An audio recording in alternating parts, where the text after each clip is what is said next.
നേരത്തെ ശ്രീ അരുൺകുമാർ പറഞ്ഞ ചില വാദങ്ങളോട് യോജിക്കാൻ കഴിയില്ല. ഞാനൊരു പാർട്ടി അനുഭാവി എന്നുള്ള നിലയ്ക്ക് ഒന്നുമല്ല. പക്ഷേ ചില സത്യസന്ധതയോടെ ചില കാര്യങ്ങളെ വിലയിരുത്തുമ്പോൾ സരിൻ പാർട്ടി മാറി ചെല്ലുമ്പോൾ കോൺഗ്രസിനകത്ത് സ്ഥാനാർത്ഥിത്വം കിട്ടാതെ, മുൻപ് സ്ഥാനാർത്ഥിയായ ഒരാളാണ്, അദ്ദേഹം അസംതൃപ്തനായി ഒരു സുപ്രഭാതത്തിൽ ചില വ്യക്തിവൈരാഗ്യങ്ങൾ, ഷാഫിയോടുള്ള വിരോധം, വി.ഡി. സതീശനോടുള്ള വിരോധം, അല്ലാതെ അദ്ദേഹത്തിന് പ്രത്യയശാസ്ത്രപരമായ ഒരു വിരോധം ഉണ്ടാവേണ്ട കാര്യമില്ല എന്നൊക്കെ നമുക്കറിയാം. അപ്പോൾ ഈ വ്യക്തിവിരോധം മാത്രം വെച്ചുകൊണ്ട് അദ്ദേഹം ഇരുട്ടി വെളുക്കുമ്പോൾ മറുകണ്ഠം ചാടി വന്നപ്പോൾ അദ്ദേഹത്തെ സ്വീകരിക്കാൻ CPM-ന് ഒരു പ്രശ്നം ഉണ്ടായില്ല.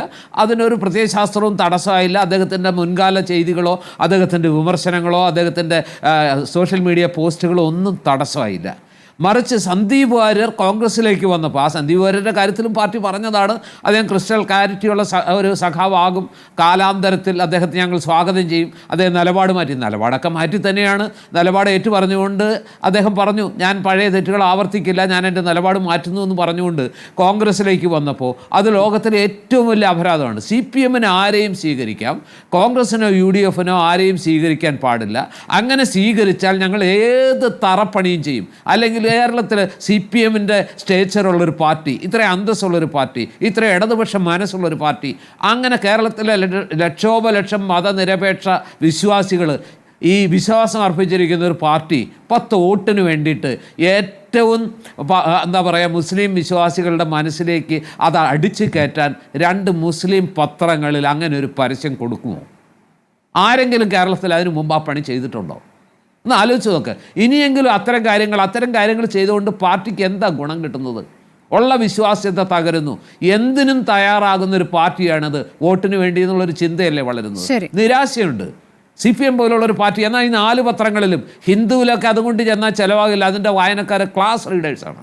മാതൃഭൂമിയുടെ വായനക്കാരുടെ അടുത്തും ആ ചപ്പടി വിദ്യ ചിലവാകില്ല. പക്ഷേ അത്രയൊന്നും വിദ്യാഭ്യാസമില്ല, അത്രയൊന്നും ചിന്തിക്കാത്ത, ഈ മതേതരമൊന്നും ചിന്തിക്കാൻ കഴിയാത്ത മുസ്ലിങ്ങളുടെ ഇടയിലേക്ക്, ആ ന്യൂനപക്ഷ വിഭാഗങ്ങൾക്കിടയിലേക്ക് ഇത്തരം ടിപ്പണികൾ ചിലവാകും എന്നൊരു തെറ്റിദ്ധാരണയുള്ളത് കൊണ്ടല്ലേ അങ്ങനെ ഒരു നടപടിയായിട്ട് മുന്നോട്ട് പോയത്. നിങ്ങൾക്ക് വർഗീയതയെക്കുറിച്ച് ഒക്കെ പറയാൻ എന്താ അവകാശം?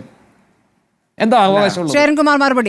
എനിക്ക് രാഷ്ട്രീയമൊന്നുമില്ല എന്ന് പറഞ്ഞ് അദ്ദേഹം പറഞ്ഞത്, എനിക്ക് രാഷ്ട്രീയമൊന്നുമില്ല എന്ന് പറഞ്ഞ് അദ്ദേഹം തുടങ്ങിയ വാചകം കുറച്ച് ദിവസമായി കോൺഗ്രസിന്റെ പ്രതിനിധികൾ ഈ വിഷയത്തിൽ രാഷ്ട്രീയ വാചകങ്ങൾ ഒരു വാക്കോ ഒരു കുത്തോ കോമയോ ഇല്ലാതെ അദ്ദേഹം ആവർത്തിച്ചു. അപ്പൊ കേട്ടവർക്ക് മനസ്സിലായിട്ടുണ്ട്. സരിൻ പറഞ്ഞത് 2 വിഷയങ്ങളാണ്. ആ 2 വിഷയങ്ങൾ കേരളത്തിന്റെ പൊതുസമൂഹത്തിൽ എല്ലാവർക്കും മനസ്സിലായി. ആ DCC കൊടുത്ത കത്ത് KPCC-യിൽ എത്തിയതും, ആ കത്ത് ചോർന്നതും, ആ കത്തിൽ ഒരു പേരേ ഉണ്ടായിരുന്നുള്ളൂ എന്നും, ആ പേര് പോലും KPCC പരിഗണിക്കാത്തതും, അതുപോലെ തന്നെ DCC-യുടെ അഭിപ്രായം KPCC-യുടെ ഒരു തരത്തിലും മൈൻഡ് ചെയ്യാത്തതും, അത്തരത്തിൽ അദ്ദേഹം ഉയർത്തിയ വിഷയങ്ങളെല്ലാം പൊതുസമൂഹത്തിലുണ്ട്. അതുകൊണ്ട് ഞങ്ങളുടെ സ്ഥാനാർത്ഥി ഞങ്ങളെ ആരെ ആക്കണം എന്താക്കണം എന്ന് ഞങ്ങൾ തീരുമാനിച്ചോളാം. ഞങ്ങളിൽ ഒരു തർക്കവുമില്ല. ആ സ്ഥാനാർത്ഥി ഏറ്റവും മികച്ച പ്രവർത്തനം നടത്തിയെന്നും ഏറ്റവും അന്തസ്സായിട്ടുള്ള പ്രശ്നം നടത്തിയെന്നും ആ സ്ഥാനാർത്ഥി അന്തസ്സായിട്ടുള്ള തെരഞ്ഞെടുപ്പ് പോരാട്ടമാണ് നടത്തിയതെന്നും എല്ലാ വിഭാഗം ആളുകളിൽ നിന്നും പിന്തുണ കിട്ടിയെന്നും ആ മണ്ഡലം രൂപീകരിച്ചതിന് ശേഷം ഏറ്റവും കൂടുതൽ വോട്ട് മേടിച്ച സ്ഥാനാർത്ഥിയാ. പിന്നെ പത്രപരസ്യം മറ്റു കാര്യങ്ങളും പൊതുസമൂഹത്തിൽ ശ്രീ സന്ദീപ് വാര്യർ പറഞ്ഞ കാര്യം, അദ്ദേഹം പല ഘട്ടത്തിൽ ആവർത്തിച്ച കാര്യം, അതുമാത്രമേ ജനങ്ങളുടെ മുന്നിലുള്ളൂ. അല്ലാതെ ഒന്നും കൂട്ടിച്ചേർത്തിട്ടില്ല. അത് മതവിദ്വേഷം ഉണ്ടാക്കാൻ വേണ്ടിയിട്ടല്ല, ഇങ്ങനെയൊക്കെ പറഞ്ഞ നേതാക്കന്മാരാണെന്ന് ഓർമ്മിപ്പിക്കാൻ വേണ്ടിയിട്ടാണ്. അതിലും ഒരു തെറ്റും ഞങ്ങൾ കണ്ടിട്ടില്ല.